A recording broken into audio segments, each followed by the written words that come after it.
kita juga berupaya untuk terus menghadirkan terobosan inovasi yang juga menghadirkan teknologi yang semakin responsif terhadap berbagai ancaman dan tantangan alam. Infrastruktur harus responsif, harus adaptif, dan kita tahu bahwa Indonesia adalah negara yang juga rentan terhadap berbagai bencana. Bencana alam, kita berada di rings of fire. Inilah sekaligus karunia tapi juga sekaligus takdir yang kita harus benar-benar bersiap. Kita juga berupaya dalam beberapa kesempatan yang lalu kami juga berdiskusi ketika kita berusaha membangun infrastruktur di berbagai daerah agar lebih maju, di saat yang bersamaan juga selalu ada, mudah-mudahan tidak selalu ada, tetapi seringkali, acap kali kita juga kehilangan infrastruktur. Hancurnya infrastruktur, baik itu milik pribadi maupun milik negara yang diakibatkan oleh bencana alam. Oleh karena itu kita juga berupaya untuk terus menghadirkan terobosan inovasi yang juga menghadirkan teknologi yang semakin responsif terhadap berbagai ancaman dan tantangan alam. Nanti bisa dijelaskan oleh Menteri PU maupun yang lainnya. Silakan terlebih dahulu. Tadi kan dalam ratas juga dihadiri dan mengundang Menteri Perhubungan.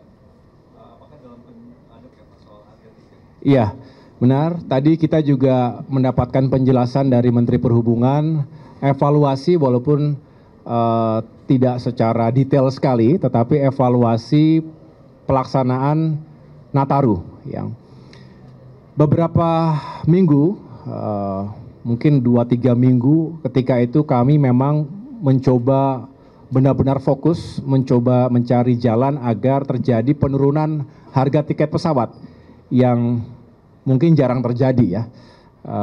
Justru di masa high season, menjelang Natal dan Tahun Baru ketika banyak yang libur, banyak yang ingin berkunjung ke suatu daerah, termasuk wisatawan datang dari berbagai daerah, justru kita berhasil menurunkan kurang lebih 10%. Ini agregat dari upaya yang dilakukan bersama dari berbagai kementerian, tidak hanya Kementerian Perhubungan, tetapi juga Kementerian BUMN dan semua stakeholders. Misalnya, tiket pesawat kan sangat tergantung pada harga aftur, jadi tentu ada peran dari Pertamina. Maskapai, Garuda, Lion, Citylink, dan semua maskapai juga berusaha untuk menurunkan biayanya, termasuk juga yang di jasa kebandarudaraan yang ditanggung oleh konsumen maupun oleh pengelola. Dan yang lain-lain termasuk fuel surcharge yang bisa kita turunkan dengan signifikan. Oleh karena itu sebetulnya di sini diapresiasi oleh berbagai kalangan. Saya juga bersyukur karena apa yang diarahkan oleh Bapak Presiden Prabowo Subianto agar sebisa mungkin kita melayani masyarakat, bukan hanya faktor keamanan, kenyamanan, tapi keterjangkauan terhadap harga-harga tiket atau tarif ya. Dan dengan demikian semangat kami adalah ke depan tentu kita harus bekerja keras lagi karena Nataru sudah berakhir, tetapi kita menghadapi 3 bulan lagi adalah masa bulan suci Ramadan, dan kita tentunya selalu punya pengalaman di masa Lebaran itu akan terjadi ledakan mobilitas masyarakat di berbagai daerah. Pertama, kita ingin meyakinkan sekali lagi aman dulu nomor 1. Yang kedua nyaman. Nah, kemacetan itu harus diurai. Tadi dipaparkan oleh Pak Menteri Perhubungan, misalnya menghadapi atau mengantisipasi kemacetan atau penumpukan yang begitu chaotic ya, apa itu istilahnya, untuk menuju ke wilayah Sumatera misalnya, di Merak itu sudah disiapkan buffer zone. Tetapi itu perlu dicek sekali lagi segala sesuatunya dan membutuhkan waktu. Dan kita juga ingin meyakinkan semua terlibat untuk meyakinkan ini dijalankan dengan disiplin, manajemen lalu lintas juga semakin baik, dan selebihnya kita berupaya kembali untuk menurunkan harga tiket pesawat, termasuk juga moda transportasi lainnya. Karena kita tahu tidak semua menggunakan pesawat. Beberapa saat yang lalu saya juga datang ke Pelni misalnya ya, karena kita tahu masyarakat kita juga banyak sekali menggunakan kapal-kapal laut penumpang dengan berbagai kelas untuk menuju ke lokasi-lokasi yang tidak semua memiliki akses pesawat dan juga lebih terjangkau harganya, walaupun tentu dari sisi durasi perjalanan lebih panjang. Boleh?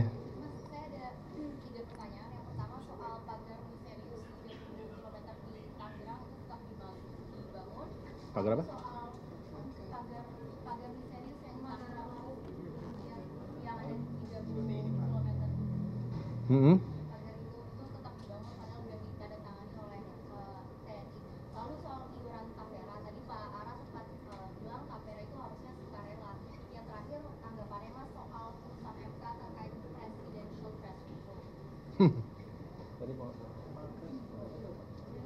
Saya nanti akan saya pelajari dulu ya sebelum saya bisa berkomentar, termasuk yang tapera nanti saya akan cek apa yang disampaikan oleh Pak Menteri karena tadi nggak datang di sini.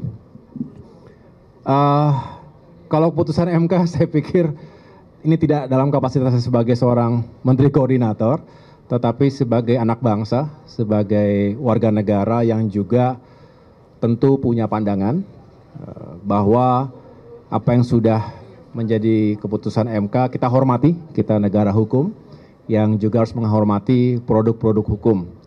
Namun demikian yang perlu kita hadirkan adalah semangat bahwa demokrasi di Indonesia juga harus terus kita rawat dengan baik, kita jaga dengan baik untuk menjadi negara yang kita nikmati hari ini dengan sistem demokrasi dan politik yang terus tumbuh dan berkembang, juga melewati fase sejarah yang tidak bisa kita lupakan, reformasi 1998 yang semua juga tentu harus terus melakukan refleksi dan kontemplasi. Tetapi semangatnya adalah Indonesia ke depan bukan hanya kita berharap menjadi negara demokrasi terbesar nomor 3 di dunia setelah India dan Amerika Serikat, tetapi harapannya demokrasi kita semakin berkualitas, semakin menghadirkan partisipasi masyarakat,